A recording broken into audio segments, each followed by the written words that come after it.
ಓಂ ಮಹಾಲಕ್ಷ್ಮಿಯೇ ನಮಃ. ನಮಸ್ಕಾರ ಸ್ನೇಹಿತರೆ.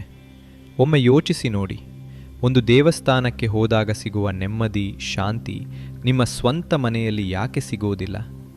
ದೇವಸ್ಥಾನ ಕಟ್ಟಿರೋದು ಕಲ್ಲಿನಿಂದಲೇ, ನಿಮ್ಮ ಮನೆ ಕಟ್ಟಿರೋದು ಕಲ್ಲಿನಿಂದಲೇ.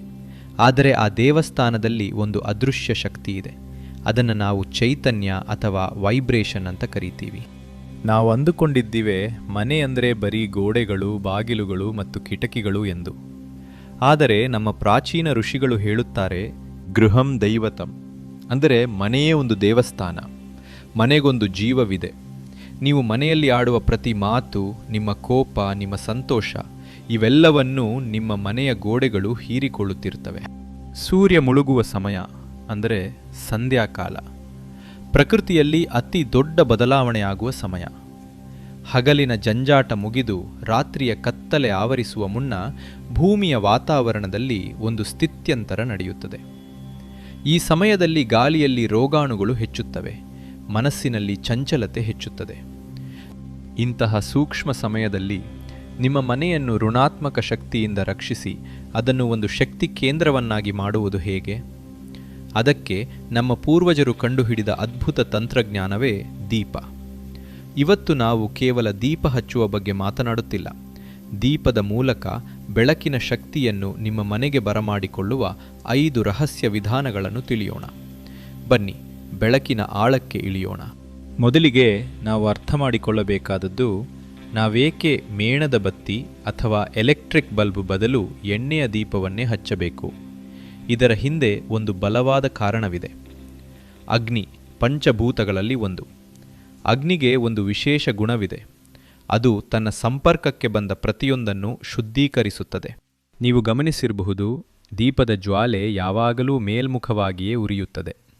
ನೀವು ದೀಪವನ್ನು ಕೆಳಮುಖವಾಗಿ ಹಿಡಿದರೂ ಜ್ವಾಲೆ ಮೇಲಕ್ಕೇ ಏರುತ್ತದೆ. ಇದು ನಮ್ಮ ಜೀವನದ ಗುರಿಯನ್ನು ಸೂಚಿಸುತ್ತದೆ. ಎಷ್ಟೇ ಕಷ್ಟಗಳು ಬಂದರೂ ನಮ್ಮ ಚೈತನ್ಯ ಮೇಲೇರಬೇಕು ಎಂದು. ಆದರೆ ಯಾರಿಗೂ ತಿಳಿಯದ ರಹಸ್ಯ ಇರೋದು ಇಲ್ಲೇ. ಒಂದು ಕೋಣೆಯಲ್ಲಿ ದೀಪ ಹಚ್ಚಿದಾಗ ಆ ಜ್ವಾಲೆಯ ಸುತ್ತಲೂ ಒಂದು ಕಾಂತೀಯ ವಲಯ ಸೃಷ್ಟಿಯಾಗುತ್ತದೆ. ಆ ಜ್ವಾಲೆ ಮನೆಯಲ್ಲಿರುವ ಹಳೆಯ ಭಾರವಾದ ಶಕ್ತಿಯನ್ನು ಸುಟ್ಟು ಹೊಸ ಶಕ್ತಿಯನ್ನು ಬಿಡುಗಡೆ ಮಾಡುತ್ತದೆ. ಇದು ಕೇವಲ ನಂಬಿಕೆಯಲ್ಲ. ಎಣ್ಣೆ ದೀಪದ ಸುತ್ತಲೂ ತೇಜಸ್ಸು ಬಹಳ ದೂರದವರೆಗೆ ಹರಡಿರುವುದು ಕಂಡುಬರುತ್ತದೆ. ಹಾಗಾದರೆ ಈ ಶಕ್ತಿಯನ್ನು ಪೂರ್ಣವಾಗಿ ಪಡೆಯಲು ನಾವು ಮಾಡಬೇಕಾದ 5 ಆಚರಣೆಗಳು ಯಾವುವು? ಮೊದಲನೇ ಆಚರಣೆ, ದ್ವಾರಪಾಲಕತ್ವ. ನಮ್ಮಲ್ಲಿ ಅನೇಕರು ದೇವರ ಕೋಣೆಯಲ್ಲಿ ದೀಪ ಹಚ್ಚಿ ಸುಮ್ಮನಾಗುತ್ತಾರೆ. ಆದರೆ ನೆನಪಿಡಿ, ಕಳ್ಳರು ಬರುವುದು, ಗಾಳಿ ಬರುವುದು ಮತ್ತು ಶಕ್ತಿ ಬರುವುದು ಮುಖ್ಯ ಬಾಗಿಲಿನಿಂದಲೇ. ನಿಮ್ಮ ಮನೆಯ ಮುಖ್ಯ ದ್ವಾರ ಕೇವಲ ಮರದ ಹಲಗೆಯಲ್ಲ. ಅದು ಹೊರಗಿನ ಪ್ರಪಂಚದ ಗದ್ದಲ ಮತ್ತು ಒಳಗಿನ ಪ್ರಪಂಚದ ಶಾಂತಿಯ ನಡುವಿನ ಕೊಂಡಿಯದು. ಸೂರ್ಯಾಸ್ತದ ಸಮಯ ಸರಿಯಾಗಿ ಆದಾಗ ಮೊದಲು ಒಂದು ಸಣ್ಣ ದೀಪವನ್ನು ನಿಮ್ಮ ಮನೆಯ ಹೊಸ್ತಿಲ ಹೊರಗೆ ಅಥವಾ ಹೊಸ್ತಿಲ ಮೇಲೆ ಇಡಿ. ಯಾಕೆ ಇದನ್ನು ಮಾಡಬೇಕು? ನೀವು ಅಥವಾ ನಿಮ್ಮ ಮನೆಯವರು ಹೊರಗಿನಿಂದ ಬಂದಾಗ ನಿಮ್ಮ ಜೊತೆ ಎಷ್ಟೋ ಜನರ ದೃಷ್ಟಿ, ಅಸೂಯೆ ಅಥವಾ ಕೋಪದ ಕಂಪನಗಳನ್ನು ಹೊತ್ತು ತಂದಿರುತ್ತೀರಿ. ಯಾವಾಗ ನೀವು ಹೊಸ್ತಿಲಲ್ಲಿ ಉರಿಯುವ ದೀಪವನ್ನು ದಾಟಿ ಒಳಗೆ ಬರುತ್ತೀರೋ, ಆ ಅಗ್ನಿಯು ನಿಮ್ಮ ಅರಿವಿಗೆ ಬಾರದಂತೆಯೇ ನಿಮ್ಮ ಕೆಟ್ಟ ದೃಷ್ಟಿಯನ್ನು ಶುದ್ಧಗೊಳಿಸುತ್ತದೆ. ಇದನ್ನು ದೃಷ್ಟಿ ತೆಗೆಯುವುದು ಎಂದು ಕರೆಯುತ್ತಾರೆ. ಇದು ನಿಮ್ಮ ಮನೆಗೆ ಕೆಟ್ಟ ದೃಷ್ಟಿಯನ್ನು ಪ್ರವೇಶಿಸದಂತೆ ಇರುವ ಫೈರ್ ವಾಲ್ ಇದ್ದಂತೆ. ಆದ್ದರಿಂದ ದೇವರ ಕೋಣೆಯ ಜೊತೆಗೆ ಹೊಸ್ತಿಲಲ್ಲಿ ಬೆಳಕು ಇರಲಿ. ಎರಡನೆಯ ರಹಸ್ಯವಾದ ಆಚರಣೆ, ಜಲ ಸಿಂಪರಣೆ. ನೀವು ದೀಪ ಹಚ್ಚುವ ಮುನ್ನ ಮನೆಯ ವಾತಾವರಣವನ್ನು ಸಿದ್ಧಪಡಿಸಬೇಕು. ಮನೆಯ ಮೂಲೆಗಳಲ್ಲಿ ನಕಾರಾತ್ಮಕ ಶಕ್ತಿ ಅಡಗಿ ಕೂತಿರುತ್ತದೆ ಎಂದು ಶಾಸ್ತ್ರ ಹೇಳುತ್ತದೆ. ಇದಕ್ಕೆ ಪರಿಹಾರವೇ ನೀರು. ನೀರಿಗೆ ನೆನಪಿನ ಶಕ್ತಿ ಇದೆ. ಸಂಜೆ ದೀಪ ಹಚ್ಚುವ 5 ನಿಮಿಷ ಮುಂಚೆ ಒಂದು ಲೋಟ ಶುದ್ಧ ನೀರನ್ನು ತೆಗೆದುಕೊಳ್ಳಿ.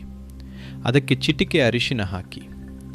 ಈಗ ನಿಮ್ಮ ಮನೆಯ ಮುಖ್ಯ ಬಾಗಿಲಿಂದ ಹಿಡಿದು ಅಡುಗೆ ಮನೆ, ಹಾಲ್ ಮತ್ತು ಮಲಗುವ ಕೋಣೆಯ ಮೂಲೆಗಳಿಗೆ ಆ ನೀರನ್ನು ಪ್ರೋಕ್ಷಣೆ ಮಾಡಿ. ಹೀಗೆ ಮಾಡುವಾಗ ನನ್ನ ಮನೆಯ ದೋಷಗಳು ಕಳೆಯಲಿ ಎಂಬ ಸಂಕಲ್ಪ ಮಾಡಿ. ಆ ನೀರಿನ ಹನಿಗಳು ನೆಲಕ್ಕೆ ಬಿದ್ದಾಗ ಅಲ್ಲಿರುವ ಧೂಳನ್ನು ಮಾತ್ರವಲ್ಲ, ಅಲ್ಲಿ ನಕಾರಾತ್ಮಕವನ್ನು ಹೀರಿಕೊಳ್ಳುತ್ತವೆ.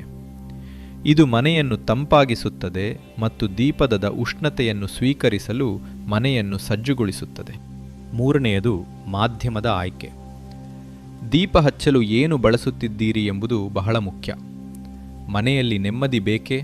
ಹಾಗಿದ್ದರೆ ಎಳ್ಳೆಣ್ಣೆಯನ್ನು ಬಳಸಿ. ಅಥವಾ ಮನೆಯಲ್ಲಿ ಏಳಿಗೆ ಬೇಕೆಂದರೆ ಹಸುವಿನ ತುಪ್ಪವನ್ನು ಬಳಸಿ. ತುಪ್ಪದ ದೀಪ ಸಾಕ್ಷಾತ್ ಮಹಾಲಕ್ಷ್ಮಿಯ ಸ್ವರೂಪ. ಮತ್ತು ಬತ್ತಿ ಯಾವಾಗಲೂ ಹತ್ತಿಯ ಬತ್ತಿಯನ್ನೇ ಬಳಸಿ. ಹತ್ತಿ ಎಂಬುದು ಪ್ರಕೃತಿಯ ನಾರು. ಅದು ನಮ್ಮ ಅಹಂಕಾರವನ್ನು ಪ್ರತಿನಿಧಿಸುತ್ತದೆ. ಅದು ಉರಿದಾಗ ನಮ್ಮ ಅಹಂಕಾರ ಕರಗಿ ಬೆಳಕು ಮೂಡುತ್ತದೆ ಎಂಬ ತತ್ವವಿದೆ. 4ನೇ ಆಚರಣೆ, ನಾದ. ಮನೆಯಲ್ಲಿ ದೀಪ ಹಚ್ಚಿದ ತಕ್ಷಣ ಅಲ್ಲಿನ ನಿಶ್ಶಬ್ದವನ್ನು ಒಂದು ಮಂಗಳಕರವಾದ ಶಬ್ದದಿಂದ ಮುರಿಯಬೇಕು. ಏಕೆಂದರೆ ಮೌನ ಕೆಲವೊಮ್ಮೆ ಭಾರವಾಗಿರುತ್ತದೆ. ದೀಪ ಹಚ್ಚಿದ ನಂತರ ದೇವರ ಕೋಣೆಯ ಗಂಟೆಯನ್ನು ಬಾರಿಸಿ. ಶಬ್ದಕ್ಕೆ ವಸ್ತುವನ್ನು ಬದಲಿಸುವ ಶಕ್ತಿ ಇದೆ.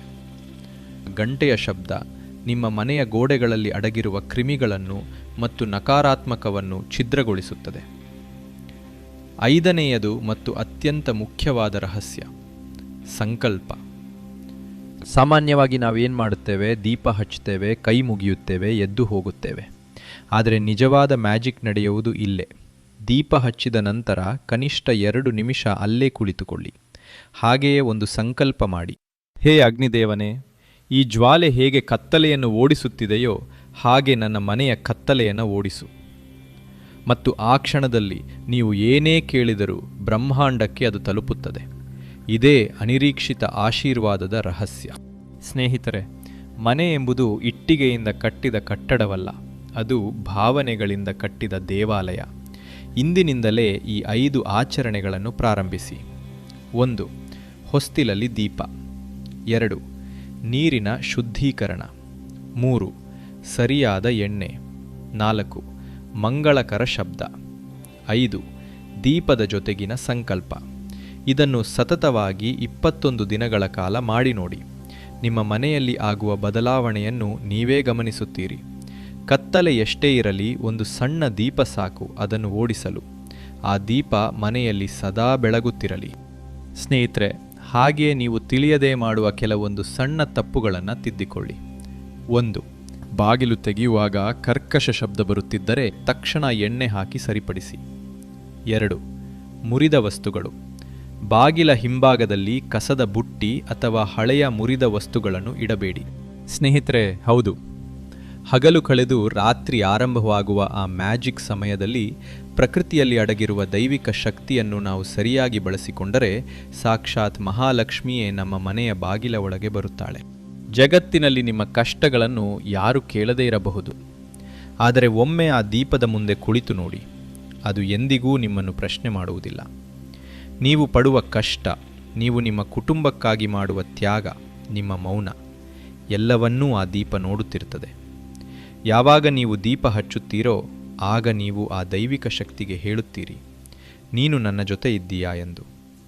ಆ ಭಾವನೆಯೇ ನಿಮಗೆ 100 ಆನೆಗಳ ಬಲವನ್ನು ತರುತ್ತದೆ. ಸ್ನೇಹಿತರೆ, ದೀಪಕ್ಕೆ ಇರುವ ಗುಣವೇನು ಗೊತ್ತೇ? ಅದು ಉರಿಯುತ್ತದೆ, ಕರಗುತ್ತದೆ, ಆದರೆ ಜಗತ್ತಿಗೆ ಮಾತ್ರ ಬೆಳಕನ್ನು ಕೊಡುತ್ತದೆ. ಅದು ಕತ್ತಲೆಯನ್ನು ದ್ವೇಷಿಸುವುದಿಲ್ಲ, ಬದಲಿಗೆ ಕತ್ತಲೆಯನ್ನು ಬೆಳಕನ್ನಾಗಿ ಬದಲಿಸುತ್ತದೆ. ನಮ್ಮ ಜೀವನವೂ ಹಾಗೆಯೇ ಇರಲಿ. ಸಮಸ್ಯೆಗಳು ಬಂದಾಗ ಕುಗ್ಗಿ ಹೋಗಬೇಡಿ. ನೀವು ಹಚ್ಚುವ ದೀಪದಂತೆ ನೀವು ಕೂಡ ನಿಮ್ಮ ಕುಟುಂಬಕ್ಕೆ, ನಿಮ್ಮ ಸಮಾಜಕ್ಕೆ ಬೆಳಕಾಗಿರಿ. ಇಂದಿನಿಂದ ನೀವು ದೀಪ ಹಚ್ಚುವಾಗ ಈ ಮಂತ್ರ ಹೇಳಿ: ಶುಭಂ ಕರೋತಿ ಕಲ್ಯಾಣಂ, ಆರೋಗ್ಯಂ ಧನಸಂಪದಃ, ಶತ್ರುಬುದ್ಧಿ ವಿನಾಶಾಯ, ದೀಪಜ್ಯೋತಿ ನಮೋಸ್ತುತೆ. ನಮ್ಮ ಸಂಸ್ಕೃತಿಯ ಇಂತಹ ಅದ್ಭುತ ಮಾಹಿತಿಗಾಗಿ ನವಯುಗ ಸಾರಥಿ ಚಾನಲ್ಗೆ ಸಬ್ಸ್ಕ್ರೈಬ್ ಆಗಿ. ಮುಂದಿನ ಸಂಚಿಕೆಯಲ್ಲಿ ಸಿಗೋಣ. ಇದು ನವಯುಗ ಸಾರಥಿ, ಧರ್ಮದ ದಾರಿಯಲ್ಲಿ ಗೆಲುವಿನ ಕಡೆಗೆ. ನಮಸ್ಕಾರ.